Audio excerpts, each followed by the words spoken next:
When we first heard about the Everest, we're quite excited about it because at Inglis we'd actually kicked around the idea of putting on a $10 million race ourselves, but we couldn't find the funds to do it. Peter Volandis is obviously a little bit smarter than myself and was able to come up with a way of funding the Everest. I like it because it's all about getting or putting racing on the front page of the newspapers, generating broad attention and hopefully getting new owners, new participants involved in our sport. Everyone talks about the Melbourne Cup, even if they know nothing about racing. We think that the same could apply here with the Everest, that everybody's talking about it simply because it's a $10 million race and it's held here in Sydney. There are a lot of people out there, a lot of existing clients that have got horses that they thought might be suitable. We advertised and said, you know, you've got to get your expressions of interest in by a certain time period, and then we reviewed them, and we selected Fell Swoop for a whole bunch of reasons, but in particular because we thought he could actually win. The fact he'd run second and third to Chautauqua in the TJ at Randwick over the same distance for the last 2 years, you know, it made a lot of sense for us to get behind that horse, but also the trainer. You know, Matt Dale is an up-and-coming trainer. I've got a huge amount of respect for his work ethic and his track record, and we're investing in the horse, but we're investing in the trainer as well. My connection with Warwick Farm goes back a long, long way. You know, behind me here we've got the old car park area, but just on the other side of the main grandstand is the Poplar Bar, which has been looking like that for the last 30, 40 years. But I remember coming to the races with my father when I was only 8 or 9 years old, and my 3 brothers, and bringing a cricket bat and watching the races in the Poplar Bar there. Mostly playing cricket, I have to say, at that stage. And so I've got a close connection going back a long, long way. First horse I really remember my father punting on and cheering home was Kingston Town. He was the first real legend through my childhood at school. And that just led to a growing interest in horses, whether that be thoroughbreds or Western riding, which I do on weekends. I compete on quarter horses. There's a few of us in the company. Jamie Inglis is also involved at quarter horses and Western events. We just have a love for the horses in general.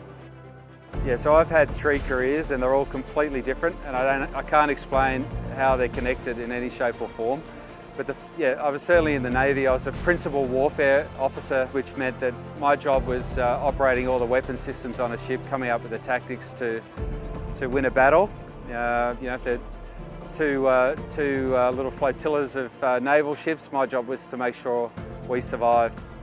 And I left there after 12 years, mainly because I wanted to spend more time with the family, and ended up working for Mr. Murdoch at News Limited, and bluffed my way into a role there as a sales manager in a new internet division. At the time, nobody really knew anything about the internet, including myself, and that was the perfect way to get a job working in that space. So I worked in media for about 8 years, and during that time my wife and I and father-in-law got involved in breeding, and then that led to an opening at Inglis.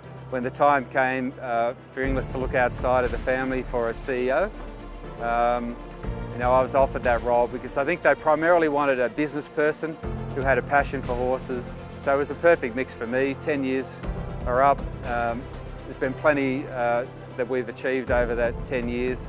But I think what you see here at Riverside Stables will probably be the pride and joy for me in 20 years when I've got my feet up.